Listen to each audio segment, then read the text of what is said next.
Hi guys, নতুন একটা video নিয়ে চলে এলাম।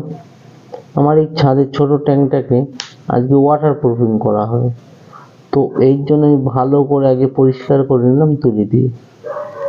ভালো করে পরিষ্কার করার পর এই ডক্টর ফিক্সিটের বিটুফিক্স, এটা একটা ওয়াটার প্রুফিং কেমিক্যালটা খুবই ভালো ওয়াটার লিকেজের জন্য।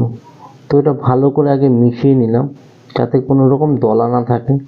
তো ভালো করে মিশিয়ে নেওয়ার পর সুন্দরভাবে মিশিয়ে নিতে হবে। তো মিশিয়ে নিলাম, তারপরে তুলির মাধ্যমে সুন্দর করে আমি এটা দেয়ালে লাগালাম। এত ভালোভাবে লাগাতে হবে যাতে কোনো রকম গ্যাপ না থেকে যায়। গ্যাপ থাকলে কিন্তু ওয়াটার প্রুফিংটা ঠিকঠাক হবে না। তো ভালো করে তুলি দিয়ে আমি কোনো রকম গ্যাপ ছাড়াই আমি ওয়াটার প্রুফিংটা করে নিলাম সুন্দর করে। তো এটা 2 কোট করে করলে খুবই ভালো হয়। তো আমি একই কোট করলাম।